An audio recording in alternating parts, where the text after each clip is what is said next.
Well, hello, this is Bishop Frank Brookhart again. We're in the third of our series of looks at sacred art. We're looking specifically at biblical texts that relate to the Lenten season, to the life of Jesus. And we're juxtaposing those texts with masterpieces of sacred art. And our understanding is that the artist has an interpretation, a point of view about those texts. And we're interested in encountering what the artist has to say and see where it might lead us in our understanding of the text. As I've said before, you don't have to be an expert at this. Let your eyes wander around, see what interests you, what your reaction is, what you think about it, how the artist interprets the story, what part of the story is being talked about. And then we'll discuss it together. We'll have some time to look at the painting. I'll tell you a little about the painting per se and the artist. I'll read the biblical story, and then a period of silence for you to simply look at the painting yourself quietly, and then we'll together make some comments about the story. Now, today we'll be looking at the story of the Last Supper. This is the gospel for Maundy Thursday in Holy Week. And we hear the story of how Jesus gathers his disciples and has one Last Supper with them. It's a very familiar event. You've seen art of it many times. The most famous probably is Da Vinci's Last Supper, which is fresco, painted in a monastery dining room. And that's an interesting idea, isn't it? As you eat your dinner quietly, to look up and see Jesus eating his last meal with his disciples. And when we think of the Last Supper, we probably have in mind something like this icon image. This is one of my icons. Let me see if I can get it up here. You see Jesus there at a table with the 12 disciples. One of them is reaching across. In the background are some buildings that give some architectural feel. It's something like this that we usually think of in terms of our view of the Last Supper. Today we're going to be looking at something really very different. We'll be looking at Salvador Dali's painting called The Sacrament of the Last Supper. So at this point, let's bring the painting up. There it is. It was painted in 1955. It hangs in the National Gallery of Art in Washington. It's a large painting. It's about 5 feet tall and about 9 feet wide. It's been a kind of controversial painting. Some art critics and theologians both don't like it at all. But it's a very popular painting.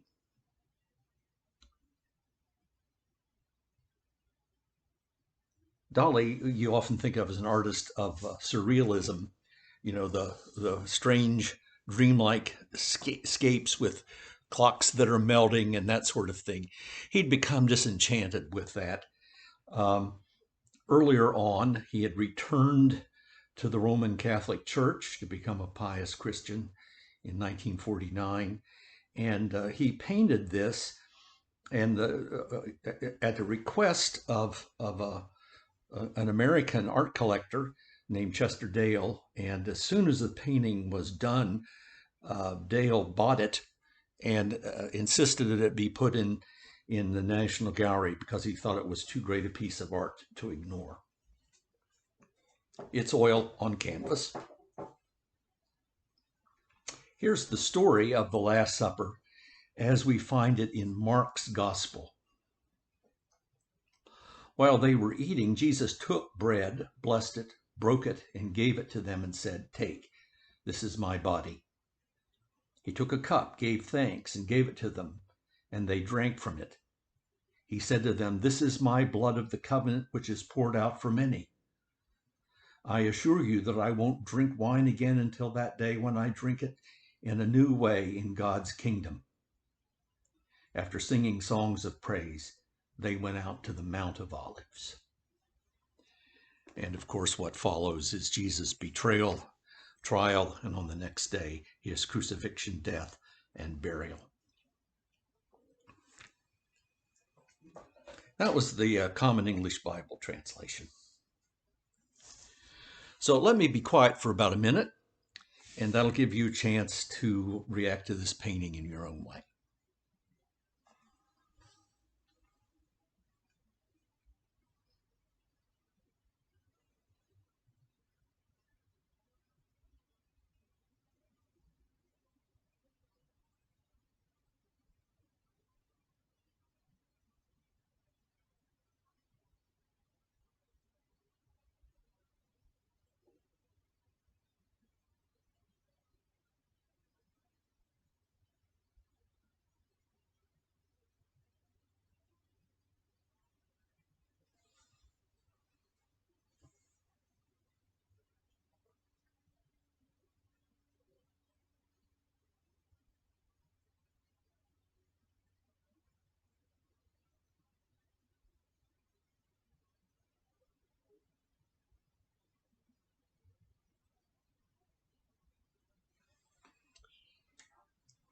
Well, let's look at it together a little bit. You'll notice, I hope, that it's a very formally arranged, classically arranged picture. The event seems to take place in a dodecahedron, a 12-sided dome-like affair. And you'll notice the lines that cut across and up and down. That contributes, I think, to the overall feeling of the painting. In the background is the seashore, and they say that this is actually what the seashore looked like from Dali's home in northern Spain. You'll notice that it's either sunrise or sunset. You'll notice that there are 12 persons gathered at the table. They appear to me to be in profound prayer or meditation. How do you react to that? Would you agree or not?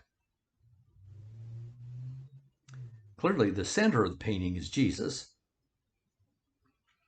It's interesting to me that the rising or setting sun intersects Jesus' head, and that line of the horizon in Jesus' head is pretty much almost the center of the painting. It's certainly where our eyes are drawn. And he seems to glow because of the sunlight behind him. And you'll notice that Jesus is pointing up, pointing to that figure above him floating in the air. It's not clear to me where Jesus is looking. He seems to be looking to the side at something. He doesn't seem to be looking directly at us. And I wonder what it is he's looking at. I don't know. Do you have a thought?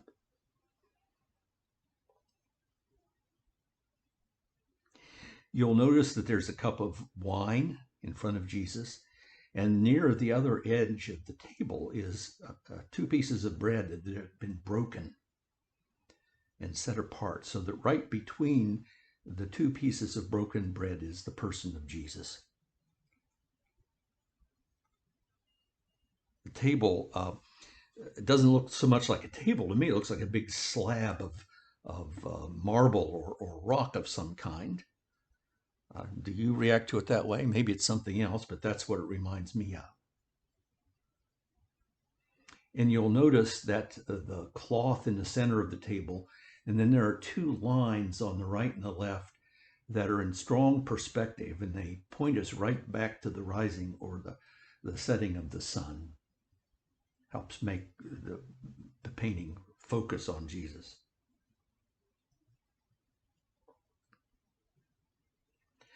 Well, who is this that's floating above? Some scholars that I read said, well, it can't be Jesus. It can't be the risen Christ because he doesn't have nail scars in his hands. However, in my view of painting, where the nail scars would have been is covered over by the thumbs of the figure. Is the risen Jesus? Is it God? Could it be something else? It's interesting, isn't it, that it's a kind of a torso from the neck to the middle of the diaphragm, and then these huge extending arms over it all. Very impressive.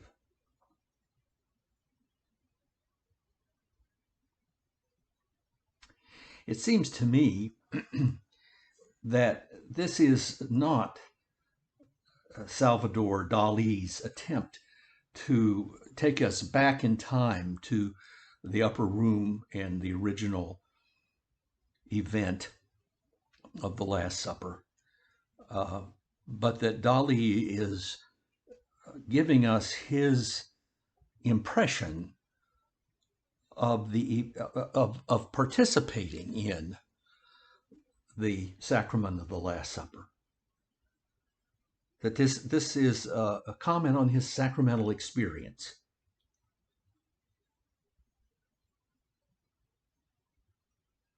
This takes us inside the meaning of the sacrament, it seems to me.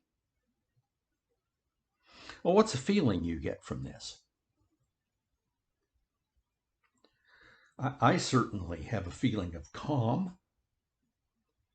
It's very orderly and formal, as I said before, and that creates the calm. It's very centered in Jesus. That makes me calm. Maybe you too.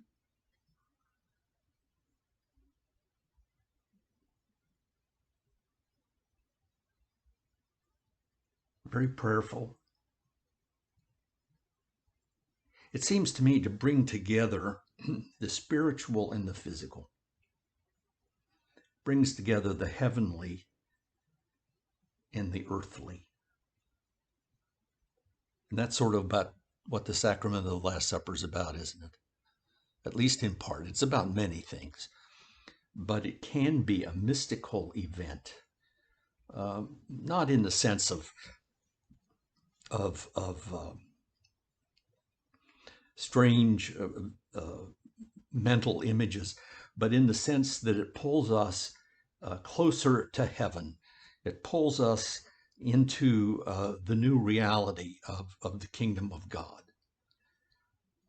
And that this represents an intentional, focused experience of meeting Jesus, the risen Lord, in the broken bread and in the wine.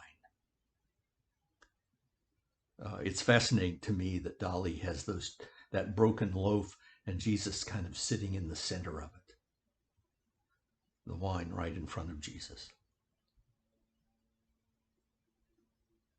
Well, it seems to me that there are probably many ways of reacting to this painting. I hope that when you get to DC, you'll go to the National Gallery. It doesn't cost anything to get in, if I remember right. And this is on display. As I said, it's a very popular painting. And you'll have some time to get the full impact. What we see on a computer screen is almost like the difference between a TV set and a great big cinema screen in the movie theater.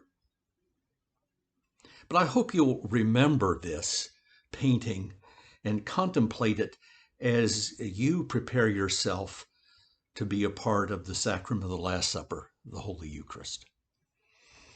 Well, thank you for joining me today. Next time we'll be looking at a stunning image of the crucifixion. And our final time together will be, I think, a remarkable image of the resurrection. So thank you for joining me. Peace and blessing to you.